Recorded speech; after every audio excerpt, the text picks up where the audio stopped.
Adventures of the Decepticons Pet Ghost by Played Crowd 5610. Part 3 of Hunting the Nemesis. Chapter 8. Steve, Rhodey, and C-27. Summary. Danny runs into some injured Venticons, and they don't know what to make of this strange human with zero life preservation skills and a knack for medical assistance. aka Steve the Venticon finally makes an appearance, and a few of his friends too. Danny knew he should have been more careful. He had gotten so good at managing to avoid Megatron that he had become careless when it came to watching out for other mechs, which is what led him to the situation he was in now. Now God had sent him to retrieve some tech from one of the old storage rooms, and he found himself standing in front of three mid-conversation Vidicons. The moment they noticed the door shift, their visors all snapped towards Danny, and for a beat no one moved. Then he chuckled awkwardly and tried to backstab out. "My bad, I didn't know it was occupied." Then one of the Venticons, the one in the middle, snapped out of his stupor, transforming his service into an Emergon blaster with a sharp medical whine of energy, and aiming directly at Danny. The others followed suit, their service transforming in unison. "Unauthorized visitors are not permitted. Don't move, intruder," the con in the middle commented. Danny raised his hand slowly. Great. He wasn't supposed to run into these guys. Of course, they would report back to Megatron, probably show him their visor footage, and Danny would have to up his hiding tenfold. Maybe even leave the ship altogether. But maybe he could talk with them. One of them stepped closer to Danny, reaching out to try and grab him. As he stepped, Danny noticed a slight hip limp. Danny quickly switched languages, closing his eyes as he leaned back away from the Talon service. "I'm not here to cause trouble," he called out in Cybertronian. The Viacon reaching for him froze mid-action, and the other two behind him lowered their blasters slightly in shock. Confusion in them through their EM fields. "What?" the one furthest in the back muttered in Cybertronian, his visors brightening with a tilt of his helmet. The Viacons exchanged glances, clearly very confused as to how 1. A human got on the ship, 2. How the human spoke Cybertronian, and 3. Why the human wasn't scared of them. As Danny's gaze swept over them, he noticed a large crack across one of their visors, and a deep scrunch mark across another's shoulder plate. His eyes again settled on the one closest to him, with a limp. Then he frowned, lowering his hands. "You're injured." Then he stepped another step closer to the con, directly in front of him, who, to his surprise, shifted back, away from Danny. The movement only served to make the injury groan under the pressure, causing the drone's EM field to flicker with pain. "Let me take a look." All of them, too confused to shot Danny or capture him, just stared. Eventually the one with the damaged visor shifted uncomfortably. "You're human. How would you fix that?" Danny smirked slightly. "I'm full of surprises." The Venticons' EM fields were now buzzing with uncertainty, more than likely never having encountered a random human on the ship before, maybe never even met one before. Danny didn't know. The one directly in front of Danny, with the damaged knee joint, took another step back, unsure what to make of the human who had so casually walked into their midst. The third con, shoulder guy, seemed to almost hesitate and put off out of the three of them, keeping his blaster held strong. "You shouldn't be on the Nemesis. We should take you to Lord Megatron." The con switched back to English. The visor guy looked back at his co-worker, and took his attention away from Danny. Danny shrugged, nonchalant. The corner of his mouth quickened up in amusement. "I don't think there is a need for that," he replied, switching back to English as well. "I just want to help. Besides," he added, with a glance at the first con slag, You're not in any shape to catch me anyway. There are 3 of us and 1 of you, human. We are more than capable of capturing you, Shoulder Guy said, with an edge of annoyance in his voice. Yet you haven't, so where's the harm in letting me try and fix it? Then he moved forward slowly, until he was directly in front of the first con's knee, carefully inspecting the area where the metal was twisted and cracked, likely from a hard fall in battle. This looks pretty painful, Danny muttered thoughtfully, running his fingers over the dented plating. The con flinched, but didn't pull away. You shouldn't. Relax. Danny cut him off, smiling up at him. I have been in the med bay plenty of times. I have helped Knockout fix worse. You will be back on your Peters in no time. The other 2 Venticons behind him watched, utterly perplexed. Their servers were still transformed into weapons, but they weren't aimed at him anymore. Cracked Visors tilted his helmet. Why aren't you afraid of us? Any other human we come across have run away screaming.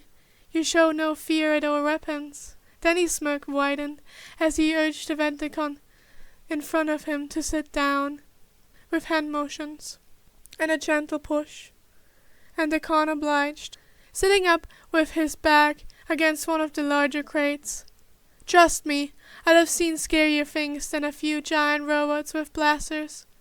Then he looked over the injury. Some of the metal had been bent in the wrong direction, pushing it into the knee joint rather than encasing it, which made a very awkward bend that would only get worse with time. Then he knew he could fix it with his powers in a moment, easily bend the metal back into place, without needing a welder. Speaking of welders, why haven't you guys gone to the med bay? Surely Knockout could fix these quickly. Knee joint shoulders sagged, and then he sensed a change of bitterness bleeding into the shoulders con's EM field, and the other 2 looked over at him before he spoke. These are minor injuries. Our repair nanites will help to heal us over time. Lord Megatron does not wish to waste medical resources on drones unless we are in critical condition. The other 2 looked back to Danny with a nod, affirming what their friend said. Danny threw his hands to the side in outrage. That's not fair! So you guys just have to live in agony because you're not actively dying? The con seemed shocked that Danny cared. Knee joint tilted his helmet inquisitively at the human's reaction. It's how it works. We can't waste unnecessary resources. In addition, there are hundreds of Venticons. If everyone went to the med bay with every minor injury from an Autobot attack, then the med bay would be flooded non-stop. Then he bit his lip. That really sucks for you guys. He crossed his arms. Well, lucky you have me. I know quite a few things now after watching Knockout work. So if you guys ever need small repairs, you have me. You can tell your friends too. Danny smiled up at them. Cracked Visor seemed to be in disbelief. Are you serious? Danny nodded. Definitely. Then he decided that maybe he should use his powers after all. Maybe just a little bit. It's not like he was hiding them too much anyway. Starscream already knew, Soundwave probably knew, and Knockout and Breakdown likely thought he was invincible at this point. But these guys needed him. It's not like he could use Knockout Cybertronian-sized tools. Then he looked up at Knee Joint. Hold still, he told him. Then he reached his hands into the joint, causing the con to almost jerk back, but he fought himself. Staying completely still, then he pulled some ecto-energy into his hands and pulled at the piece of metal that had been jabbed underneath his knee plate, gently forming it back into place. The Venticons must have noticed the green glow coming from his hands, because confusion, EM fields filled the room. How are you doing that? The con he was working on asked. Then he just chuckled, focusing on forming the last bit of the joint into place. Like I said, I'm full of surprises. He stood up, patting the now stabilized knee with a satisfied smile. You should be able to walk on that now. Just don't put too much pressure on it until it's fully repaired by your nanites. Visorcon walked over, transforming his blaster back into a service, and helped lift his friend, hooking an arm under his shoulder blade to help support him. Knee joint tentatively shifted his weight on his PDs. He took a cautious step, and though there was still a limp, it wasn't nearly as pronounced. "I don't understand," he muttered, tilting his helmet in Danny's direction, inquisitively. "Why are you helping us?" Then he just shrugged again, as if it were the simplest thing in the world. "Why not? You're hurt. I can help. Easy choice." Then he nodded, looking up at the Khan's friend who was supporting him. "That visor of yours could use some work too. Let me take a look."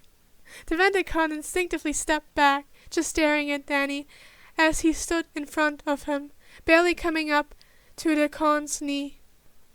Danny and the Khan waited, staring at each other, for a good long moment before Danny sighed. "I can't take a look at it when it's all the way up there." Danny made grabby hands towards the Khan, towering over him. The Khan seemed to snap out of his stupor as he hesitantly reached down, letting Danny climb on his service.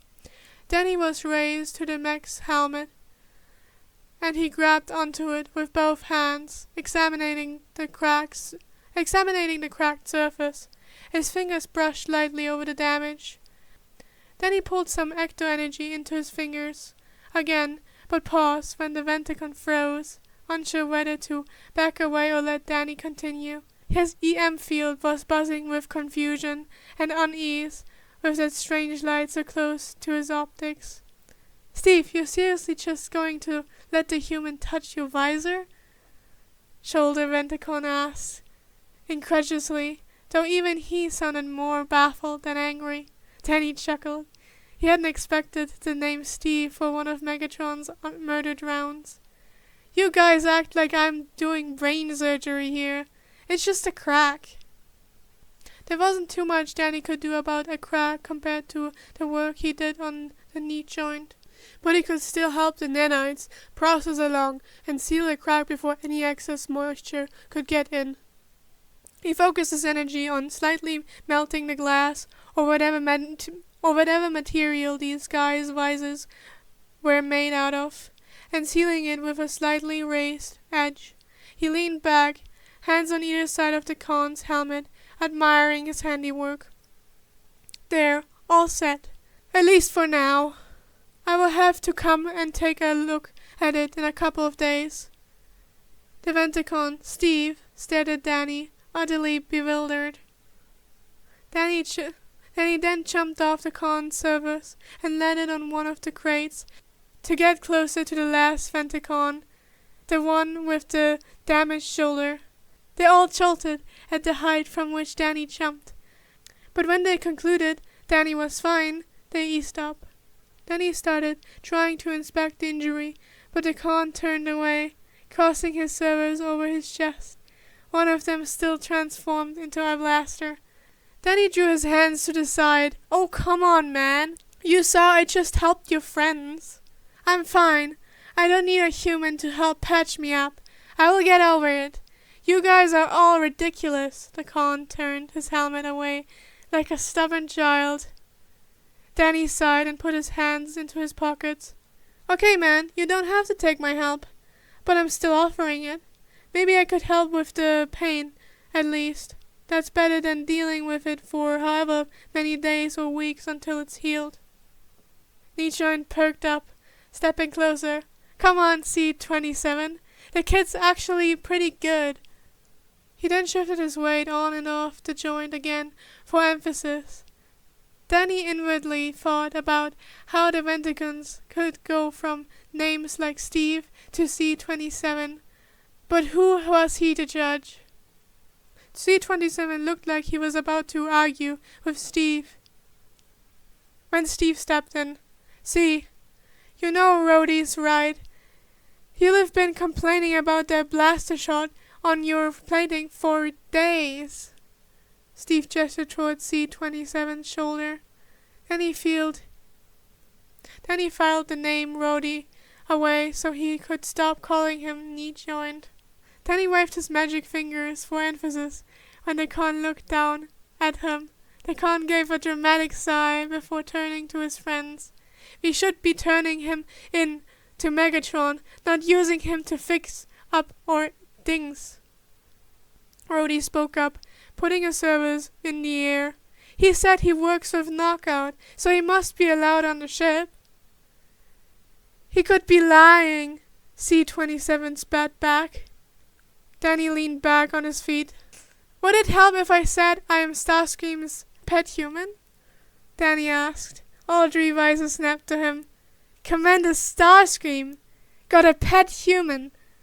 C-27 asked incredulously. Danny laughed. You say that like it's more surprising than Knockout allowing me to work with him in the med bay. The con seemed to pause in thought. Danny sighed. Okay, C-27. How about you just let me look at it? This one time. If you don't like it, then you can blast me or something. I don't know. The con looked hesitant. Rhodey stepped forward and scooped Danny up off the crate, holding him up to his friend. Come on, look at him. He won't be able to hurt us if he tried. Danny laughed about how wrong that was. But either way, whatever helped, helped. And if Commander Starscream brought him on board, he must be useful. Danny smiled. I am adorable. The con seemed to have rolled his optics under his razors. Fine. Then he felt Rhodey's EM field flicker in the light before he held Danny up closer to C-27's injury. He unclasped his servers and allowed Danny to stand upright. And C-27 pulled his arm away from his chassis, finally transforming his blaster back into her servers and placing them on his hip. Danny leaned forward, studying the blast wound. The crater was about the size of Danny's head, a deep, rugged piece punched into the dark metal. He could see the faint glint of emergon beneath the surface, where the circuitry had been torn apart, though it looked like the wound had already started to heal, just slowly, painfully. Looks like it's mending on its own a bit, Danny muttered, placing both palms against the cool metal. C-27 tensed at the contact. His frame tightened, but he didn't pull away. Knockout would have welded some additional plating to the frame, but Danny didn't have the extra plating or the wheel there. Then he took a deep breath and faced his hand into the plating. The metal groaned under his hands as he began to carefully pull the dent back into place, slowly smoothing out the damaged area. Then he also pulled a bit of his cold ability into what he was doing, helping to numb some of the pain receptors in C-27's shoulder. Then he stepped back. There, that should help for now. It will at least make it less painful and faster to heal. Rhodey pulled Danny towards himself as he looked up at his friend. C-27 rolled his shoulder, looking between it and Danny, contemplating. It hurts less now. Danny smiled brightly. See? Told you. Rhodey gently placed Danny back down on the crate he picked him up from. And finally, Danny remembered that he was supposed to be grabbing a tool for Knockout and had completely gotten sidetracked. Then he spotted it pretty quickly, and it looked exactly how Knockout described it. Then he ran over, picked it up, large in his human-sized arms. As much as I would love to stay and chat with you guys more, Knockout needs this, and I should bring it to him before he starts to rust, Danny stated. Then he started to head towards the same way he came in before turning back to the three cons. Oh yeah, if you don't mind, could we maybe keep my existence out of Megatron's knowledge? We don't think he will take too kindly to a human on the ship. C-27 tilted his helmet. So Lord Megatron doesn't know you're here? Danny chuckled awkwardly and swayed from foot to foot. Not technically, but everyone else is already in on it. And what he doesn't know won't hurt him, right? They all stayed silent for a second. If he found out, he would probably drop me out of the airlock. So Megatron will kill you if he finds you? Steve asked. Are you not Starscream's pet? Danny shrugged. You think that will stop him? The cons seemed to contemplate before Steve and Rhodey nodded to Danny. They all then looked up towards C-27, who paused for a bit longer. He then shifted uncomfortably under the stairs. All right, fine. Whatever, kid. Your secret's safe with us. The Decepticon waved him off. Then he smiled brightly. Thanks, guys. He then started skipping out of the room, calling out behind him, If you need me, just call. Suddenly their HUDs all ping with Danny's contact information as the human turned the corner and left. The three Decepticons stared after him in stunned silence. None of them had the faintest shred of a clue what to make of the human who had just walked in, patched them up, and left without a hint of fear.